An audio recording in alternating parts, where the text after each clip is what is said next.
आज हम डिस्कस करेंगे स्ट्रेप्टोकोकस। अब स्ट्रेप्टोकोकस में से हमने पढ़ा था कि जो सबसे पहले हम अल्फा हेमोलिटिक देखेंगे। इसमें दो होते हैं, स्ट्रेप्टोकोकस नमूनी होता है और विरिडेंस होता है।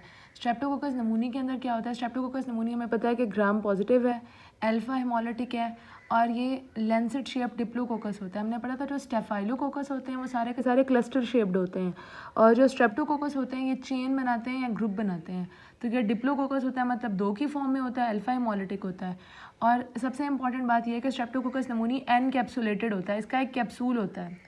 और उसके अलावा ये हमने पढ़ा था कि अब हम डिफ्रेंशिएट कैसे करेंगे इन दोनों को डिफ्रेंशिएट करने के लिए हमने ए बी ओ निमोनिक रखा था। अल्फा हेमोलिटिक है ना, तो बी और ओ।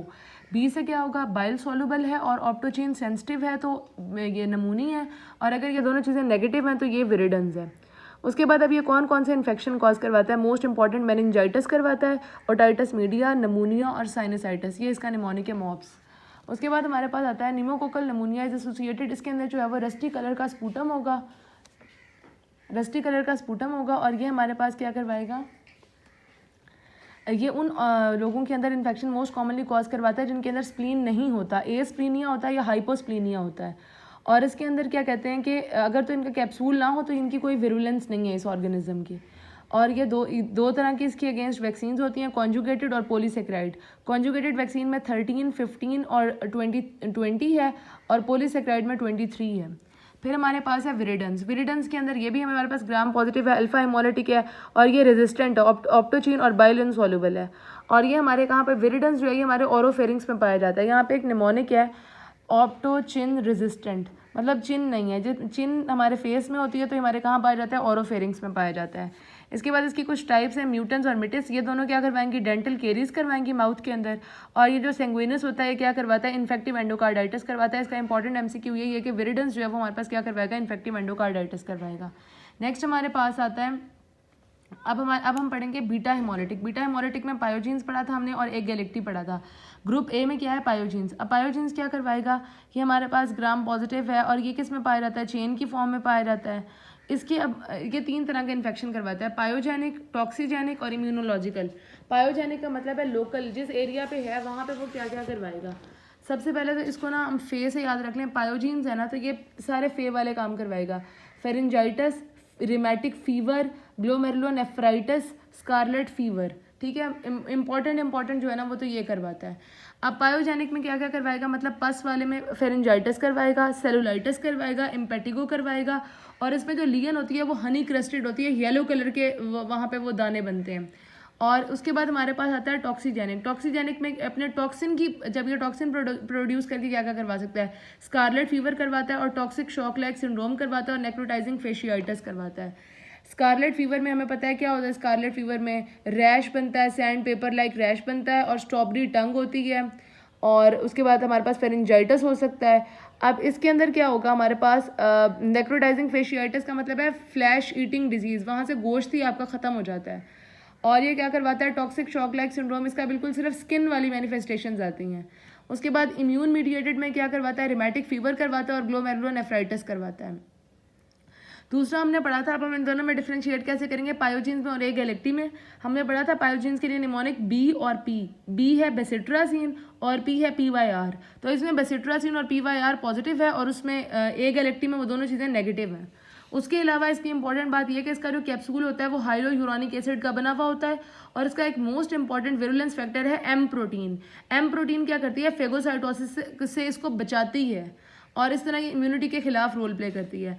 और अगर एंटीबॉडीज़ बन जाए एम प्रोटीन के खिलाफ तो वो अच्छी बात है, मतलब होस्ट डिफेंस में रोल प्ले करेंगी।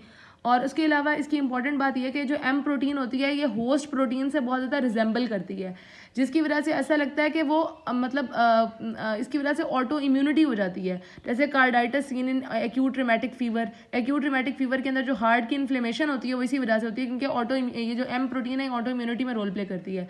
अब हमारे पास most common bacterial cause of pharyngitis अगर कोई पूछे तो वो स्ट्रेप्टोकोकस पायोजीन्स है। और इसको हम डायग्नोज कैसे करेंगे? हम अपने थ्रोट से ना स्वैब लेते हैं और उसको हम टेस्ट करते हैं। और उसके अलावा हम एंटीजन डिटेक्शन ऐसे रैपिड इन ऑफिस रिजल्ट, अगर तो रैपिड करना है, नहीं तो हम ब्लड कल्चर करते हैं और वो 48 आवर्स में हमें रिजल्ट दे देता है। फिर हमारे पास आता है इसके अंदर, ये हमने पढ़ लिया क्या क्या करवाता है। अब इसके विरुलेंस फैक्टर, इसके विरुलेंस फैक्टर में सबसे पहले आता है डीएनएस। डीएनएस क्या करेगा, डीएनए की ब्रेक डाउन करेगा। एरिथ्रोजेनिक एक्सोटॉक्सिन आता है इसके अंदर। उसके बाद स्ट्रेप्टोकाइनेस, स्ट्रेप्टोकाइनेस हमें पता है क्या करता है, जब भी हमारे पास कोई एमआई का पेशेंट आता है हम उसको स्ट्रेप्टोकाइनेस देते हैं, वो क्या करेगा, क्लॉट को डिसॉल्व करेगा, फिब्रिन को तोड़ेगा। स्ट्रेप्टोलाइसिन ओ, स्ट्रेप्टोलाइसिन क्या है, हीमोलाइसिन है। हमें पता है कि ये बीटा हीमोलिटिक होता है, आरबीसीज को तोड़ देता है, तो वही स्ट्रेप्टोलाइसिन है इसके अंदर। अब हम इसे डिटेक्ट कैसे करेंगे, एएसओ टाइटर, मतलब ये एंटी स्ट्रेप्टोलाइसिन ओ टाइटर, या हमारे पास क्या आता है एंटी डीएनएज बी एंटीबॉडीज, ये इंडिकेट करेंगी। मतलब डीएनएज इसका विरुलेंस फैक्टर है और स्ट्रेप्टोलाइसिन ओ विरुलेंस फैक्टर है, तो डीएनएज के खिलाफ एंटी डीएनएज बी एंटीबॉडी और एएसओ टाइटर, ये दोनों हमें डायग्नोसिस में हेल्प करेंगे। उसके अलावा ये स्कारलेट फीवर करवाता है। अब इसकी नेक्स्ट टाइप है हमारे पास ए गैलेक्टी। ए गैलेक्टी जो है ये हमने पढ़ा था कहाँ पे, ए गैलेक्टी हमारे कहाँ पाया जाता है, वेजाइना के अंदर होता है मोस्ट कॉमनली, ये कॉलोनाइज द वेजाइना। और ये जब कोई भी न्यू बॉर्न बच्चा आएगा तो उसके अंदर क्या क्या करवा सकता है, निमोनिया करवा सकता है, मेनिंजाइटिस और सेप्सिस। बी है तो ये बेबीज़ के इन्फेक्शन करवाएगा छोटे बच्चों के अंदर। और ये हमारे पास जैसे हमने पढ़ा था कि वो बेसिट्रासिन और दूसरा उसमें क्या था, पी से PYR पॉजिटिव था, ये वो दोनों नेगेटिव होंगे इसमें, लेकिन इसके अंदर कैम्प पॉजिटिव होगा, CAMP कैम्प फैक्टर पॉजिटिव होगा, और साथ में इसके अंदर क्या पॉजिटिव होगा, हिप्यूरेट टेस्ट पॉजिटिव होगा। ठीक है। उसके अलावा ये हमारे पास क्या करवाता है, हमने प्रेग्नेंट पेशेंट को 35 से 37 वीक ऑफ गेस्टेशन के ऊपर उनकी स्क्रीनिंग करनी है उनके रेक्टल और वेजाइनल स्वैब से। अगर तो हमारे पास कल्चर पॉजिटिव आ रहा है तो हमने मदर को इंट्रापार्टम, मतलब अभी ड्यूरिंग प्रेगनेंसी हमने उसको एंटीबायोटिक दे देनी है, पेंसिलिन देनी है, एम्पिसिलिन देनी है प्रोफाइलेक्सिस के लिए। नेक्स्ट है हमारे पास स्ट्रेप्टोकोकस गैलोलिटिकस। गैलोलिटिकस हमारे पास इसका दूसरा, इसको स्ट्रेप्टोकोकस बोविस भी कहते हैं, ये हमारे पास ग्राम पॉजिटिव है। ये जो जी से गैलोलिटिकस है, जी से गट है, ये हमारी गट के अंदर रहता है और ये हमारे पास करवाता क्या है, can cause bacteraemia and infective endocarditis. और जिन लोगों के अंदर एंडोकार्डाइटिस हो उनके अंदर हमारे पास ये कोलोन के कैंसर के रिस्क को बहुत ज़्यादा बढ़ा देता है। ठीक है। उसके बाद नेक्स्ट हमारे पास है एंटीरोकोकस।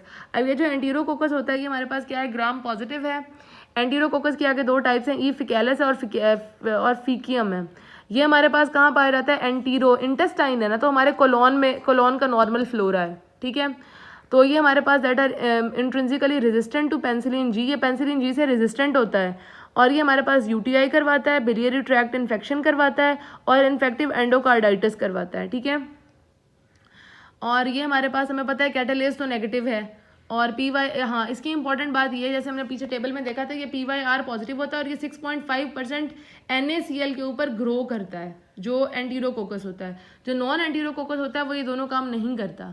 उसके अलावा और ये हमें पता है ये गैमा हिमोलिटिक होता है, बिल्कुल भी हिमोलिसिस नहीं करवाता। और जो वेनकोमाइसिन रेजिस्टेंट एंटीरोकोकाई होते हैं RN, वो हमारे पास हेल्थ केयर एसोसिएटेड इन्फेक्शन करवाते हैं, जैसे हमने पीछे मरसा का पढ़ा था। Enterococcus are resilient than streptococci can grow in 6.5% normal saline and bile. और उसके अलावा ये हमारी इंटेस्टाइन के अंदर ग्रो करते हैं, बस यही है इसके अंदर।